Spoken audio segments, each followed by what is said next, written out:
stupid, bright winter's morning in Barcelona.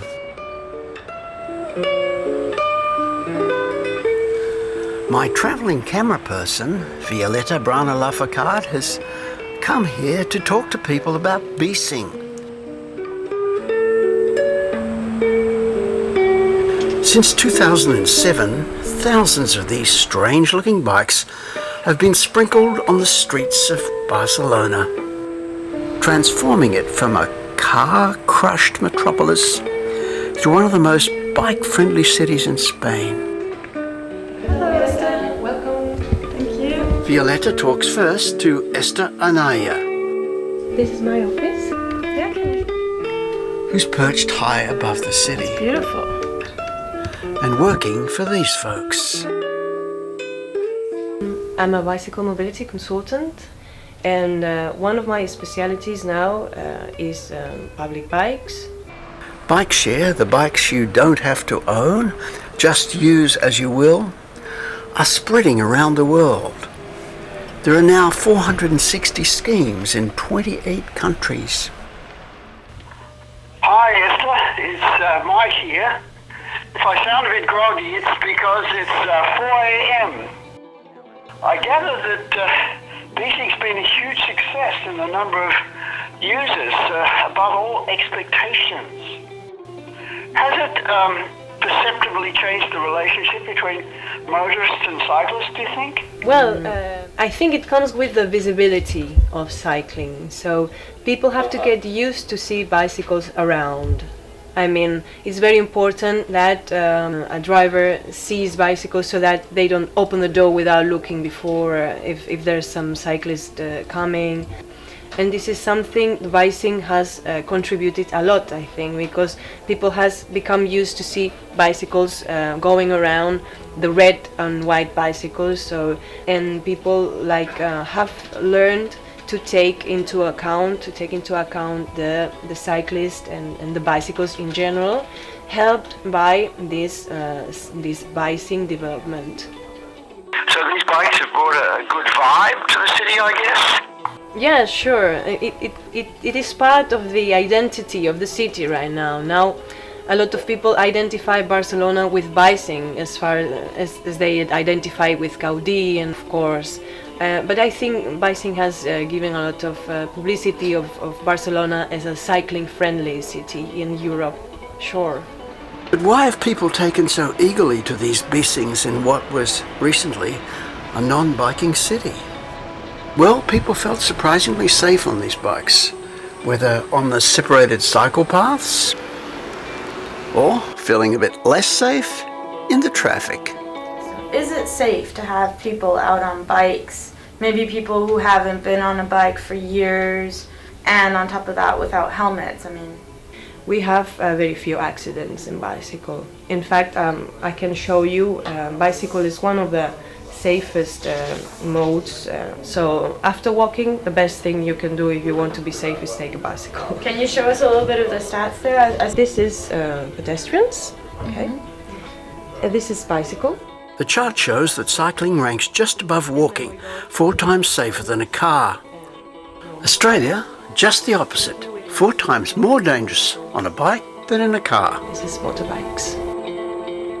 The strange thing is that if cycling is promoted as safe, it does turn out to be safe. There's some sort of self-fulfilling prophecy that comes in. The contrary is also true, as our woeful safety record proves. You have to send message to people that cycling is safe. Okay, how do you do that? Yeah, for example, telling them they have to wear helmets, that's not telling them cycling is safe at all. Okay, you are sending fear messages, you are putting fear inside people, fear towards going by bicycle, okay? So what would you advise Australia to do, considering our accident stats are so comparatively bad? They have to understand that compulsory helmet is not positive. You have told me about these figures, I can't believe it. We are the reverse figures, we don't have compulsory helmet. And I think it's all about the message they're sending to the people. It's the wrong message. Aritz Ferrando is president of the Bicycle Club of Catalonia. He explains that it's not just about feeling safe. Bike share has to be everywhere if it's to have an impact on a city. I think that one of the key factors is the density. That you need to have enough stations, enough bikes to make the system be trusted by the people of the city. So you know that you will have a Bicing close to your home or close to your work, a critical mass of bicycles. Their critical mass is good, 6,000 bikes and 400 stations around the city. But I jump in with problems that I've heard about, especially conflicts with pedestrians. We have a problem with cyclists riding on the footpath.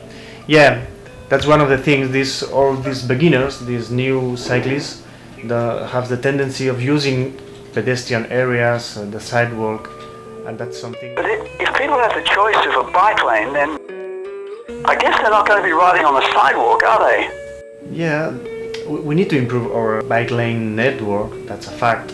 But we also need to calm our streets, So traffic calming policies are very, very important in our cities. We really need to calm traffic, so to these 30 kilometers zones where the... How widespread is the 30 kilometer zone? Parts of the city are changing in a 30 kilometer zone, but we hope that in the next month that all the cities will be a 30 kilometer zone, all the cities. So the speed limit is going to be lower. So this measure will be very, very important, and we hope it's going to be that way. Yeah? So we are lobbying for that. 30 k's an hour. Wow, that will mean the streets are much more bike friendly, huh? Yeah. We really believe that's going to increase the number of cyclists that ride in the middle of the streets and not in the sidewalks or pedestrian areas. We zero in next on Melbourne bike share, limping along with very low usage. Okay, so if you had like a message to send out to Melbourne and to politicians there, because they're thinking, what can we do? We've invested so much money into this scheme and now it isn't working. So yeah, what's your message to Melbourne? Yeah, I would like to send a clear message to Melbourne, is that they could be like Barcelona very quickly. Barcelona, 10 years ago, we had almost no cyclists there, and after 10 years, the change has been very successful. So what is it they need to do exactly? I mean, what are they doing wrong, and what could they... Well, I think the first thing to do is to review this law that makes helmets compulsory. That really is a barrier to the an explosion of cyclists in the city. It really is something important. But why should we when we don't even consider bikes a vehicle?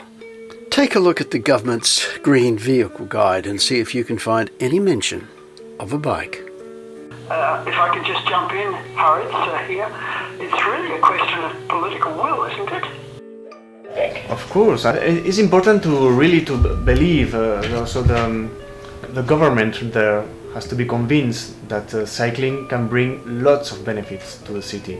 They really need to believe that cycling will bring much more a better environment, so healthier people, happier people, so lots of benefits. They only need to travel to Spain, to Paris, to England, to these cities that already have started this change. Sydney can be like Paris, Melbourne can be like Barcelona.